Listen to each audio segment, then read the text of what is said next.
Very good draft so far coming with Saigon Phantoms. Thumbs up, 2 thumbs up the timings, and she is very hard to gank for Olaf. So these are the upsides for the Camille pick here for Trump top, as well as this allows them to get double counter picks. Graves, Brand, instantly countering away Renekton and Olaf. They cannot dive into you. Akshan here, it's not the best pick. It's a bit sketchy. You already have a marksman in the Graves, but I can kind of see why they would want to go for this. It fits the heavy skirmish style that their team comp currently has. Flash Wolves though, much more stable, exactly like what you expect. Gragas Yasuo combo setup, Ziggs combo setup, they've got a lot going there. Well, I really want to see how this Akshan plays out, because if you pair it when it comes down to a team fight potential with a good power clasm, you will lower down all these health bursts coming in from Flash Wolves. But then again, Yasuo can just block it with a wind wall as well, so it's going to be a rates, and that is exactly why we're constantly seeing all of these constant buffs, and now possibly, you know, we get to see more leaning towards the crit builds, and we'll see how Gunnar will deal with that. Yeah, it's an interesting, quite much Akshan at all. Not even quite sure what his spells are called, but let's go into game. It's Saigon Phantoms going up against the Flash Wolves, with Flash Wolves holding that 2-0 lead. Tone, set the pace of the game, be more active, make moves rather, around the map, as we see now, of course, that heavy engage coming from Owl HK here on the Leona. And now Goni as well, who's gonna be incredibly strong, incredibly painful. And we're talking about a brand against 4 melee. That means they're gonna get the blunt of most of the AoEs coming from Goni as well.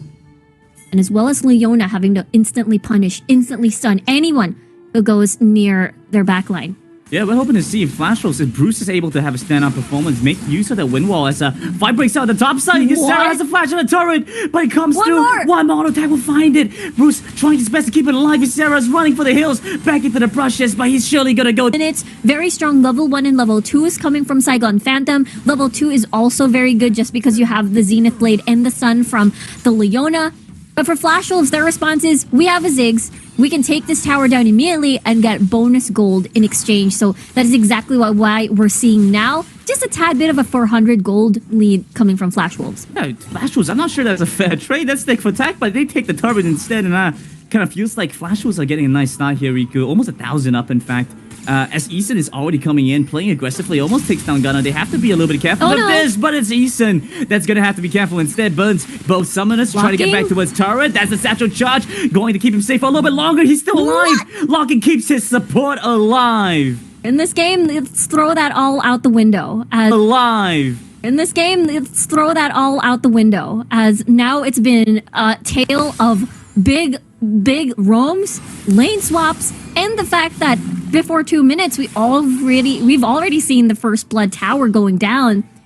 So that means Flash Wolves can play around that fact, and also they do have a great amount of wave clear. So Saigon Phantom will have a difficult time trying to equalize the map so far, as it is going to be very interesting for the 4-minute mark. HK might go down right away. The Ziggs comes in, the damage to find the first kill. He flashes over, but he's still stuck by the Gromp. Won't be able to get anything else. Hextech Ornament comes through to get the knockout with the satchel charge, and Bruce flies in from downtown. He's looking to take down Trump top here. One more hit will find it. He's moving towards the blast cone and will get taken down by Eason.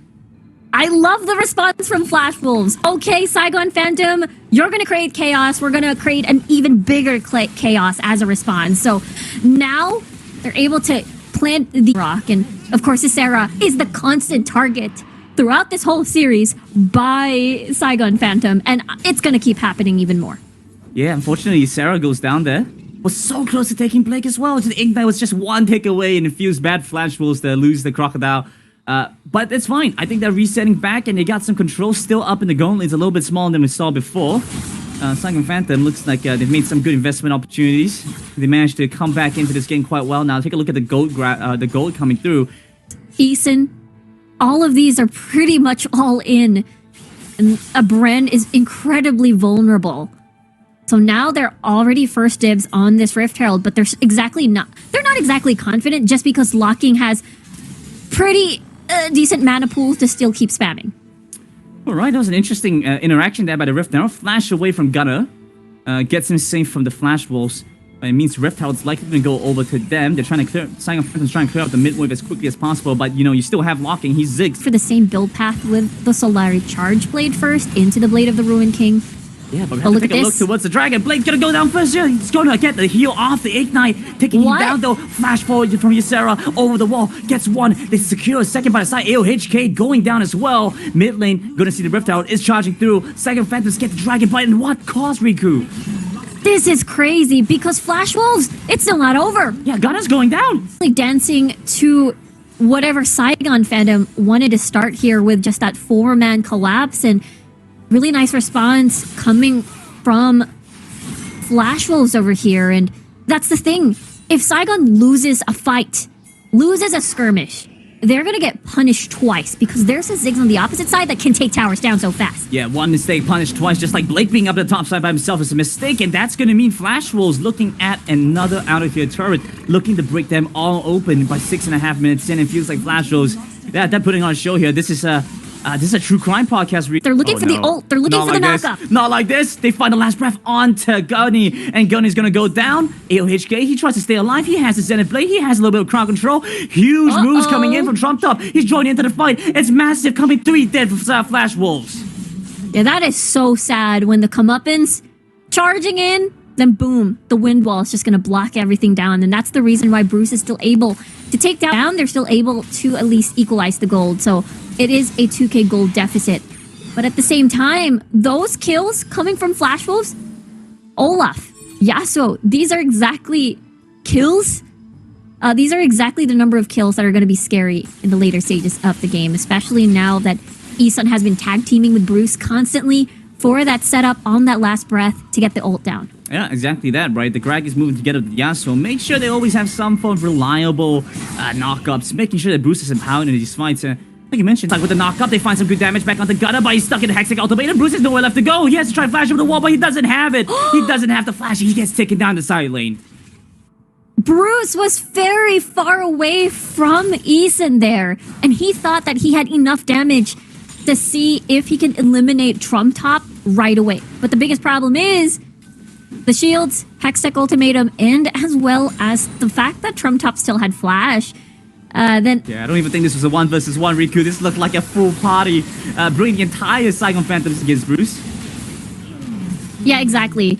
It was just basically having to be outnumbered, having to not have vision on the deeper ends of the Saigon Phantom jungle on their blue side. So the biggest question is, did Flash Wolves able to get at least an exchange off the map?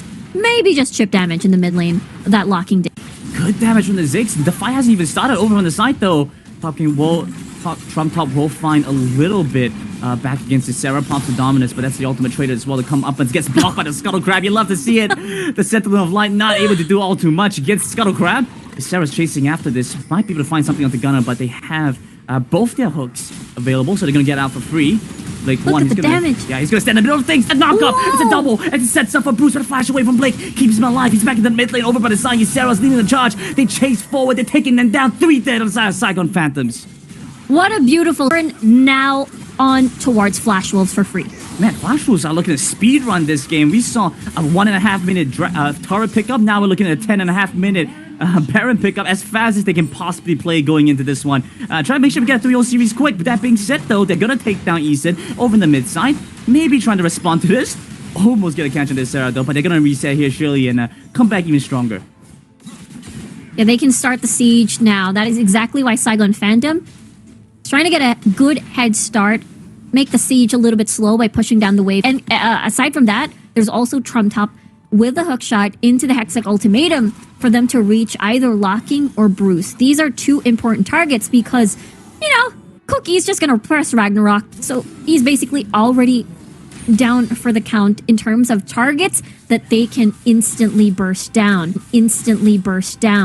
Yeah, we'll sure. see, though, with this siege. One less target to go for. You can't really lock down Cookie. So, yeah, like you mentioned, trying to get down Bruce and Locking. But at the same time, Locking, look at that damage onto Gunner just now. Sends him back. Packing, honestly, just has to use the full combo and basically was able to take down Gunner. Able to soak up so much more. But Trump Top, he joins in a beautiful hook shot to get him out. But Gunner falls in that time as well. Yeah, it's going to be an exchange of 1 for 2, and that is a pretty sweet No deal. way. The fact that Locking is still alive, that means more towers are going to go down. Oh, that looked scary for a second there. Bruce got the knock up onto Goni, and I was sure that he was going to go in there on the as Yasuo. Things are looking a little bit scary. Hook shot as they jump back in again. He's just going to knock them back for a little bit. Gets some distance and then going to back off in time. Saigon, I mean, they still have Blake 1. They still have Trump Top as well. So they can play around that. And the fact that, Goni already has that Leandris on the board, and as well as Infinity Edge already completed by Gunnar, they do have a prime opportunity here to see if they can immediately catch someone down. Yeah, I think that's about it. I think Gunnar's going to go down. Even with the hook shot, he tries to dash away, but it's still not going to be enough. Both summoners committed there. Trump's going to come back in. They'll lock down onto Cookie quickly, but I don't think that's enough damage to take him down just yet. But the rest of his team, he's going to watch his balls. Look at this. Saigon Phantom already in position. Is Sarah at top side, split pushing. So Flash Wolves is going to give this up. But at the same time, if Sarah removes that inner tower, that means they have more room for this Baron.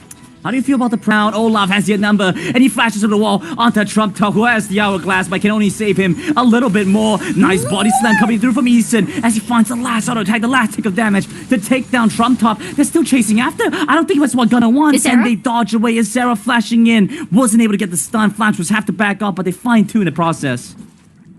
You were asking about Blake earlier, and that's the thing. You mentioned the wind wall. Double 80 carry composition. And then the wind wall just basically blocks every single thing in these fights. Gunnar going in rogue, just another tower. Things. He's in between. All done. It's game over as Flash will secure a 3-0 in this series.